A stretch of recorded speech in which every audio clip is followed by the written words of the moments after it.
అన్న ప్రభువును రక్షకుడైన యేసు క్రీస్తు అతి శ్రేష్టమైన నామాన్ని బట్టి ఈ ఉదయకాల సందేశం వింటున్న మీకు మరొకసారి హృదయపూర్వక వందనాలు.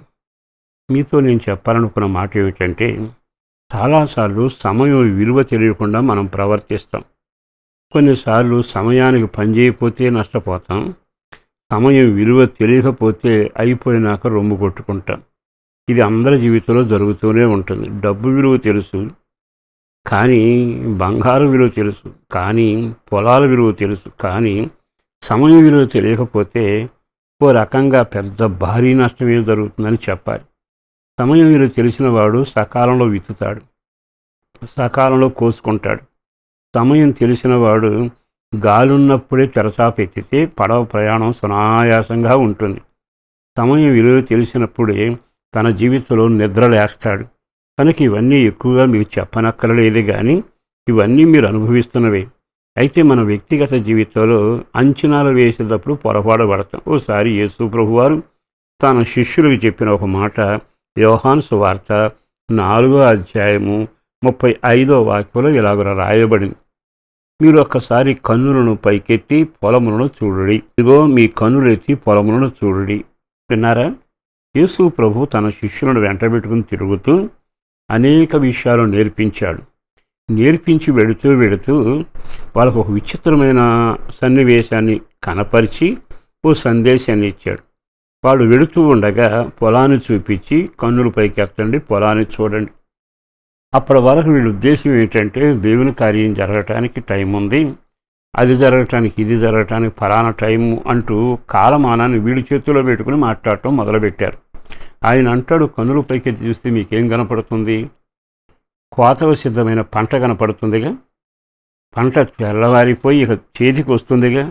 అంటే చాలాసార్లు మనం చూడవలసిన పరిస్థితులను చూడకుండా పొలం చూస్తే చేతికి వచ్చేసింది, ఇక పంట రాలిపోద్ది, కోత కోసివేయాలి, టైం అయ్యింది అని హడావుడి మొదలవుతుంది. అంటే నువ్వు నీ పంటను చూస్తే నువ్వు ఆ పని చేయాలనిపిస్తుంది. పంటను చూడకుండా పోద్దాంలే, కోసుకుందాంలే, కూర్చుకుందాంలే అంటూ రాలిపోతుందిగా. అంటే అర్థం ఏంటంటే, నువ్వు కన్నులెత్తి నీ ముందన్న పరిస్థితిని గమనించాలి. అప్పుడు నీకు ఒక ఆలోచన, ఇది సరి అయిన సమయం కదా, ఇప్పుడు ఆయన మాట వింటే నాకు మేలు జరుగుతుంది. మీరు ఒకసారి జాగ్రత్తగా ఆలకిస్తే దేవుడు ప్రతిదీ నేర్పిస్తాడు, నడిపిస్తాడు. కన్నులెత్తి చూడు అని దాని అర్థం ఏంటంటే, పరిస్థితులను ఒకసారి గమనించు. అలా కాకుండా కొన్నిసార్లు ముద్దుగా మనం వ్యవహరిస్తుంటాం. ఇప్పుడే జరగదులే అని. మీకు ఇంకో మాట చెప్పనా? విలువ తెలియకుండా పరుగులు తీసిన వాడు పతనమై అవమానాల పాలవుతాడని బైబిల్ చెప్పగానే చెబుతుంది. ఈరోజు ఈ మాట విన్న తర్వాత అయినా మీ వ్యక్తిగత జీవితంలో కన్నులెత్తి యేసును చూడండి, కన్నులెత్తి పరిస్థితులను చూడండి. అగ్నిగుండంలో పడుతున్నారు అనుకోండి, ఆ కన్నులు ఎత్తాక నీకేమనిపిస్తుంది? ఇదిగో ఈ క్షణంలో దేవుడు ఒక అద్భుతం జరిగించాలి అని తపన పుడితే ప్రార్థన మొదలవుతుంది. నీవు సమయాన్ని వాడుకుంటే ఇది చేదారిపోకమునిపే నేను అందుకోవాలి. దేవుడు రక్షణ కాలం ఇచ్చి చేతులు చాపాడు. ఈ సమయంలో నువ్వు మారు మనసు పొందలేదనుకోండి, ఈ సమయంలో సిలువను చూసి దేవుని బిడ్డగా మారలేదనుకోండి, అది దాటిపోయాక ఎడవాలిగా. యేషయా ఏం చేశాడు? తర్వాత మారు మనసు పొందుదామనుకున్నాడు. సమయం ఇచ్చినప్పుడేమో అమ్ముకున్నాడు, సమయం ఇచ్చినప్పుడేమో ఆ ఆహారం కోసం అరుడు చాచి నిర్లక్ష్యంగా వ్యవహరించాడు. అంతా అయిపోయినాక అయ్యో అని కేకల వేస్తే మారు మనసు దక్కలేదు, పోగొట్టుకున్న జ్యేష్ఠ హక్కు తిరిగి రాలేదు. తన జీవితంలో అన్నీ పోగొట్టుకుని ఏడవడం మొదలు పెడితే ఆయన ఎన్నిసార్లు హెచ్చరిక చేశాడు? అదిగో మీరు చూడండి, వర్షం పడుతుందని మీరు ఆకాశాన్ని చూసినప్పుడు గుర్తుపడతారుగా. అంటే నువ్వెవరివో తెలుసా? ఆకాశపు గుర్తును చూడగలగాలి, లేక నెరవేర్పును చూడగలగాలి. పంట చేతికొచ్చే టైంలో రాలిపోకుండా జాగ్రత్త పడాలి. నీ కుటుంబం కూలిపోకుండా అంతకు మునిపే ప్రార్థనా పరుడవై ఉండాలి. నరకంలో అడుగు వెట్టక మునిపే రక్షణ భాగ్యం పొందేవాడవై ఉండాలి. అందుకంటాడు, మీరు సమయాన్ని గమనించగలిగిన వ్యక్తులుగాను దాని విలువను తెలుసుకుని ప్రవర్తించవలసిన వాడుగా ఉండాలి అని.